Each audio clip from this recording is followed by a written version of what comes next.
Yeah, hello. Muri sei hapo? Vanhu vari poera apo. Vanhu vakasimba here? Vanhu vanofara here? Utano huri sei? Ini ndofunga muri kungozviona kuti rume rakasimba here. Rume riri kuchengetwa naMwari. Rume rine utano. Hello, yes. Tine nyaya yatinayo ka. Good news. Toziva kuti vazhinji majaira channel yedu yaya yakanzi Elder David Kanjanda Songs paYouTube.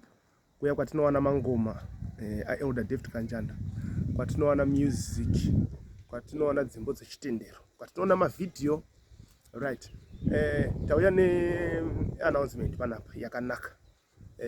Tikuti isusu munhu wese ngatigare ta subscribe imwe channel yedu yakanzi Utindi TV. Pane channel iripo paYouTube yakanzi Utindi TV, right. Pane zviri kugadzirwa zvikuru.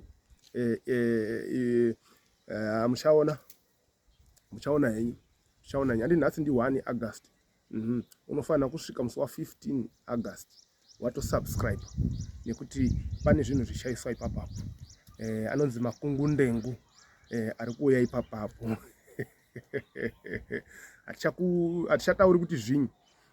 Iwe gara wakango kusubscribe hakurwadzi, kusubscribe hakudhuri, kusubscribe hakuchajwi. Gara wango subscribe chete. Channel yakanzi Utindi TV. Munozviziva kuti Elder kana vatotaura havakurasisi.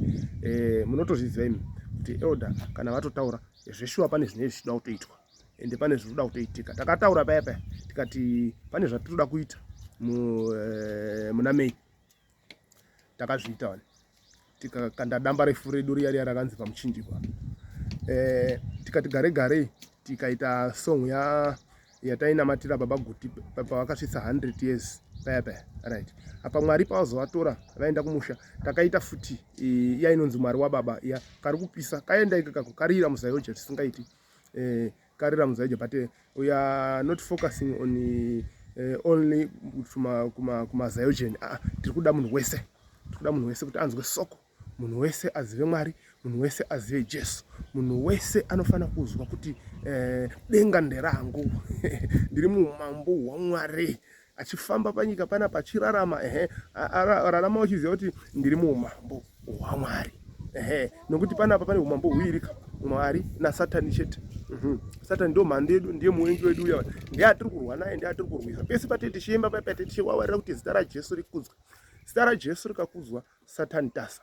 Satani atoruza. Satani akaruza, Mwari otifarira. Mwari akatisekerera, tafara nekusingaperi, tararama nekusingaperi, tagarika nekusingaperi, tava vapfumi nekusingaperi. Nokuti iye Jesu akaitwa murombo kuti isu tipfume. Jesu akadzikisirwa kuti isu tikwidziridzwe. Kurwadziwa kwake pakativigira rugare, nemavanga ake takaporeswa. In the name of Jesus, right. Handei tondogara taisa masubscribers pachannel yakanzi Utindi TV. Kana uchikutanga kusvika pachannel yakanzi Elder David Kanjanda Songs pano, gara wasubscribe zvakare. Unongobaya pakanzi subscribe, wobva wabaya kabhatani karipo kanoita kuti uzowana manotifications pese patinokanda something. Unonga uchingowana kuti izvozvi kune zvaitika zvakati, izvozvi kune zvaitika zvakati, izvozvi kune zvaitika zvakati. Don't forget kuzofarirawo page redu, Facebook page rakanzi Elder David Kanjanda Songs. Sarikanganwa futi iroro. PaTikTok tiripo, unongotsvaga futi kuti Elder David Kanjanda Songs, unongosangana nesu paTikTok. Pane zvakawanda futi zviripo papo zvatetichiita ipapo, but zvikuru zvedu zvakawandira paYouTube. Ndo pane makungundengu, ndo pane Utindi ipapapo, ndo pane shumbunuro dzeumambo. PaYouTube ipapo panoiswa zvikuru, right. Itirwai zvakanaka, raramai munyasha, mabasa kwenyu komborerwai, vana venyu ngavakomborerwe naMwari, marriage dzenyu, dzimba dzenyu ngadzisimbiswe naMwari, utano hwenyu ngaurambe hwakaprotectwa, wanirwai nyasha, mufaro nerugare zvinobva kuna Mwari, muzita raJesu Kristu weNazareta. Amen. Thank you.